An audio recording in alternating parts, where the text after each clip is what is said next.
Welcome back नाज़रीन। बात हो रही है इस वक्त इलेक्शन 2024 के, लेकिन कुछ हकाइक पर से पर्दा उठाने की अगर बात की जाती है तो जिस तरह इलेक्शन हुए उस पर बड़े सवालिया निशान उठते दिखाई दिए। कहीं पर यह आवाज़ लगाई गई कि मैंडेट चुराया गया है, कहीं पर यह बातें की गई कि फॉर्म 47 और 45 जो है वो जब इलेक्शन कमीशन ने भी दिया है तो वो एक अजीब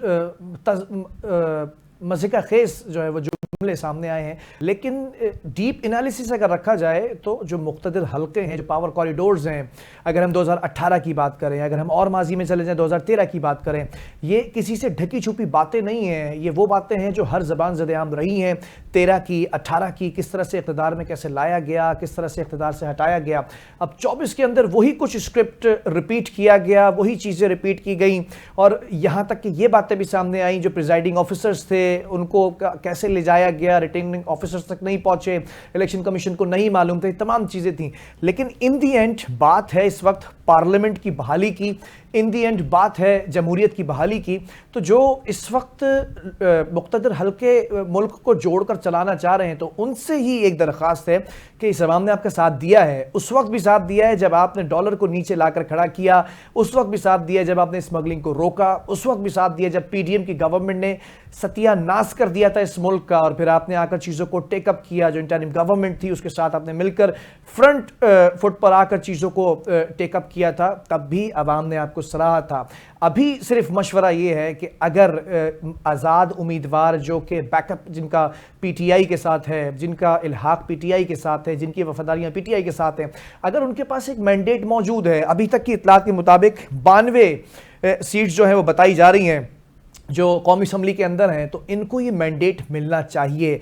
चाहे आप ऑपोजिशन का रास्ता इख्तियार करें, चाहे आप हुकूमत का रास्ता इख्तियार करें, इस वक्त पार्लिमानी जो बालादस्ती है वो होनी चाहिए। किसी को भी आपने बाहर नहीं रखना है, किसी को भी आपने जोड़ तोड़ कर मिली जुली सियासत में नहीं रखना है, क्योंकि अगर आवाम आप पर एक बार फिर एतमाद करेगी तो वो इसी सूरत में करेगी कि मुल्क आपने कैसे चलाना है, इस मुल्क को मुआशी सूरत हाल से कैसे निकालना है। वो तमाम चीज़ें होती रहेंगी, सियासत होती रही, मुकदमात बनते रहे। कल तक मियाँ साहब जो है वो नाअहल थे, आज अहल हो चुके हैं, आज खान साहब सलाखों के पीछे हैं, कल सलाखों के बाहर होंगे।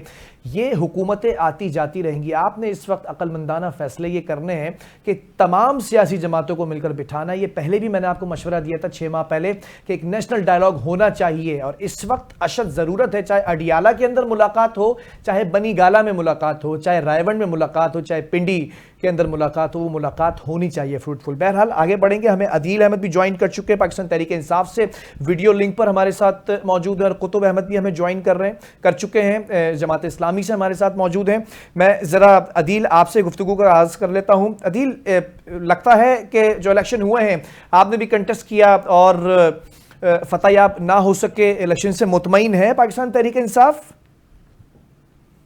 बिस्मिल्लाहिर्रहमानिर्रहीम, बहुत शुक्रिया जी, आपने अपने प्रोग्राम में मौका दिया। देखिए, हमने जिन हालात में इलेक्शन लड़ा वो पूरे पाकिस्तान के सामने है।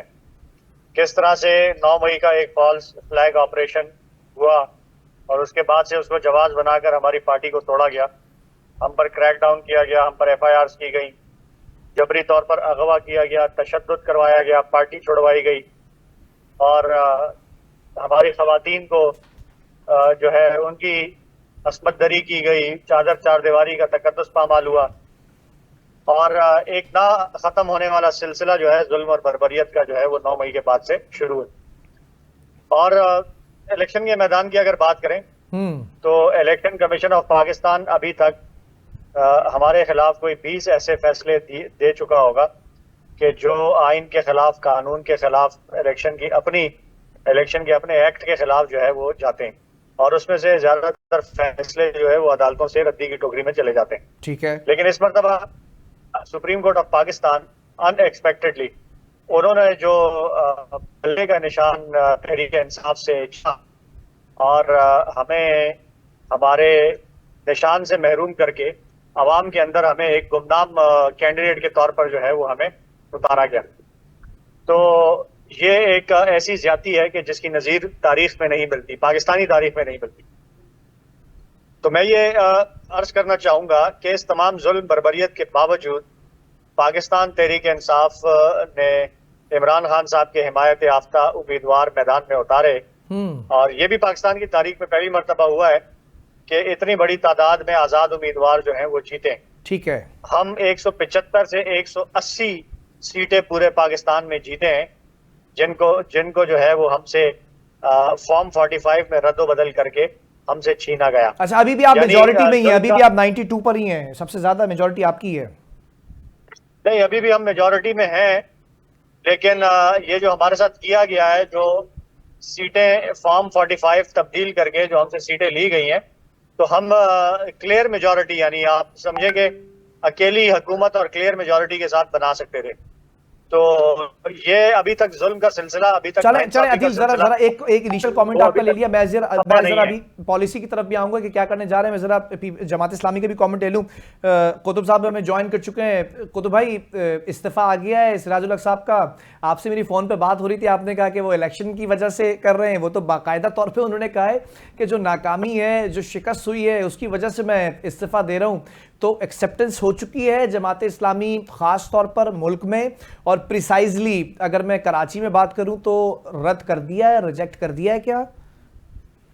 चलिए, बिस्मिल्लाहिर्रहमानिर्रहीम।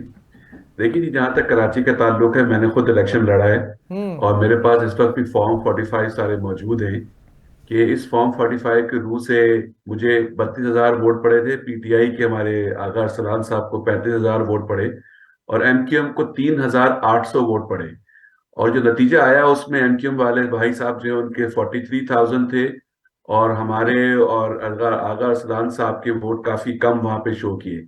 ये मेरे पास फॉर्म 45 अभी मौजूद है और मैंने अपने फेसबुक पेज के ऊपर वो सारे जो फॉर्म 45 वो अपलोड कर भी दिए ठीक है। जनरल पब्लिक को देखने के लिए कि कुछ कराची के साथ हुआ है।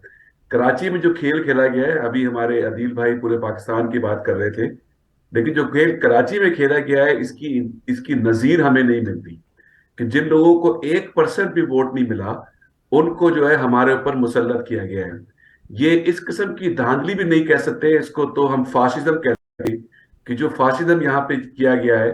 और हाफिज नईमुर रहमान साहब ने आज इसी फाशिज्म को रोकने के लिए उन्होंने आज अपनी सीट से दस्तबरदारी का भी फैसला किया और उन्होंने बरमला इस बात का इजहार किया कि उनकी जो सीट जो कि जिसपे पीटीआई के हमारे भाई जीते थे उनका हक है, उनको मिलना चाहिए। तो हमें ये पता है कि कराची के अंदर सूबाई के ऊपर 8 से 9 सीटें जमात इस्लामी ने जीती है, बाकी पीटीआई के हमारे भाइयों को मिली है। और ये भी हमें पूरे कराची के लोगों को पता है कि पूरे कराची के अंदर सिर्फ जमात इस्लामी और पीटीआई के लोगों को वोट मिल रहे थे और किसी को वोट नहीं मिल रहे थे।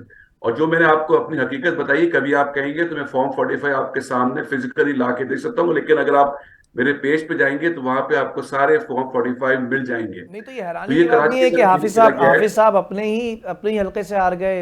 एक पब्लिक फिगर है, आपके अमीर हैं, वही नहीं जीत सके, तो फिर ये कैसे क्लेम देखिए, होगा कि मेरा जमात मेरा ये इस्लामी ख्याल जीत है रही थी? बिलाल, ये तो आप जो बात कह रहे हैं, मेरे ख्याल से हाफिज साहब ने जितने हजारों की तादाद में हमें वोट मिले हैं, हम ये समझते हैं कि 1-2 हजार से हाफिज साहब अपनी सीट हारे होंगे। अच्छा। लेकिन हम इस बात का एतमाद से बात कह सकते हैं कि पूरे कराची ने हमें वोट दिया है और भरपूर तरीके से वोट दिया है। सारी कराची ने anti MQM, anti Muslim League, anti Peoples Party vote दिया है और इसी स्टैंड के साथ अब खड़े हैं। हाफिज नईमुर रहमान साहब कराची की आवाज हैं और कराची के मसाइल को हल करने के लिए सबसे ज्यादा बोलते भी हैं और सबसे ज्यादा आगे बढ़ के लाते हैं। ठीक लेकिन है। हमें यह भी पता है कि पीटीआई को जो जुल्म उनके साथ किया गया, और हमने शुरू से ये बात कही कि जो बल्ले का निशान उनसे छीना गया, ये भी इंतहाई सरासर ज्यादती थी उनके साथ, ना लेवल प्लेइंग फील्ड किया गया। लेकिन कराची की आवाम ने अपनी आवाज दे दी, अपना अपना मैसेज दे दिया है और ये मैसेज ये है कि वो किसी सूरत भी एमक्यूएम को कबूल नहीं कर रहे, किसी सूरत भी पीपल्स पार्टी को वो कबूल नहीं कर रहे। ठीक है। तो इसी पैगाम के साथ हाफिज सईद रहमान साहब ने जो असल जो एक चीज डिग्निटी की बात थी उसको रखते हुए उन्होंने इस बात को एक्सेप्ट किया और कोई सूबाई असेंबली की सीट नहीं छोड़ता। और उन्होंने ये बात भी की है कि हमें खैरात में ये समझ के कि एक सीट दे देंगे तो हम चुप हो जाएंगे, हम चुप होने वाले नहीं है। हम कराची के अवाम को बाहर निकालेंगे, सड़कों पर लेकर आएंगे और पूरे पाकिस्तान के अंदर ऐसा एहतजाज करेंगे कि कभी किसी ने देखा नहीं होगा। ये ठीक है, ठीक है। अदील, जरा सा मैं पॉलिसी के ऊपर बात कर लेता हूं। आप लोगों के पास मेजॉरिटी है इस वक्त नेशनल असेंबली के अंदर, तो क्या करने जा रहे हैं? गौर साहब तो कह रहे हैं कि अपोजिशन का रास्ता इख्तियार करेंगे। किसी सियासी जमात को ज्वाइन करने का नाम अब तक आया है? MWM का नाम सामने आ रहा था, इज इट ट्रू? जी, जो अडयाला जेल का कैदी नंबर 804 कहेगा वही होगा। वो कहेंगे कि किसी सियासी जमात को हमने ज्वाइन करके उस जमात के साथ हमने असम्बली में जाना है, तो हम वो हुक्म बजा लाएंगे। और अगर वो या का नाबुदु व या का नस्ताईन कहने वाला हुक्म दे कि हमने आज़ाद हैसियत से ही रहना है, तो हम आज़ाद हैसियत से रहेंगे। वो कहे हुकूमत बनानी है तो हुकूमत बनाएंगे, वो कहे ऑपोजिशन में बैठना है तो ऑपोजिशन में बैठेंगे, वो कहेगा इस्तीफे देकर बाहर आना है तो इस्तीफे देकर बाहर आ जाएंगे। तो पाकिस्तान तहरीक इंसाफ जो है वो इमरान खान से है और इमरान खान साहब का ही हुक्म चलेगा। नहीं तो अभी तक वाजे नहीं हुई है पॉलिसी के करने क्या जा रहे हैं, गौहर साहब को कोई ऑर्डर मिले हैं? चेयरमैन इमरान खान साहब की तरफ से कोई हुक्म नहीं आया। अगर कहीं कोई स्टेटमेंट्स आ रही हैं तो वो जाती पॉलिसी तो हो सकती है, इमरान खान साहब की ऐसी कोई अच्छा, पॉलिसी जरा नहीं इस पर भी तबसरा कर लीजिएगा। कमेंट चाहूंगा पीटीआई की हैसियत से कि पीपल्स पार्टी भी आपके आज़ाद उम्मीदवारों के लिए कोशिशें कर रही है, नून लीग भी कर रही है, लेकिन बड़ा एक अजीब और गरीब मामला है कि एक शख्स पीटीआई का आज़ाद उम्मीदवार तो तस्वुर किया जा सकता है, लेकिन उसकी वफादारी तो पीटीआई के साथ है। अगर वो दूसरी सियासी जमातों को उसमें शामिल हो रहे हैं तो फिर क्रेडिबिलिटी कहाँ रह गई उम्मीदवारों की? देखें, ये तो पाकिस्तान के अंदर ना आइन रहा, ना कानून रहा, ना अखलाकियात रही, ना कोई अकदार रही है। जिस तरह ये सिलसिला जो है, ये सिंध हाउस में जब मंडी लगी थी वोट ऑफ नो कॉन्फिडेंस के लिए, तो ये सिलसिला वहां से शुरू हुआ था और अभी जो है वो दोबारा से ये मंडी लगाने की कोशिश की जा रही है और पंजाब में एक उम्मीदवार को डाइवर्ट करने की कोशिश की गई है। तो मैं ये समझता हूँ कि ये कॉन्स्टिट्यूशनली आईनी तौर पर, अखलाकी तौर पर और अकदार हमारे जो है वो जमहूरी अकदार के खिलाफ है कि वोटर्स जो है उन्होंने इमरान खान साहब को वोट दिया और आप वो वोट उठा के किसी और पार्टी की झोली में डाल दें। तो मेरे ख्याल से हमारे जो वोटर्स हैं वो इस बात पर सोच रहे हैं कि अगर ऐसी कोई हरकत करेगा तो इज्तिमाई तौर पर उस हल्के के वोटर्स जो है वो पटिशन लेके अदालत में जाएंगे और इस चीज़ के खिलाफ जो है वो अदालत में कंटेस्ट करेंगे। ठीक है कुतुब भाई, ज़रा ये बताइएगा कि आप लोगों का क्या इस वक्त अगला लाएमल होगा? सिर्फ एहतजाज का ही रास्ता इख्तियार करेंगे या कोई और भी रास्ता है ऐसा कि दोबारा से जगह बनाई जा सकती है?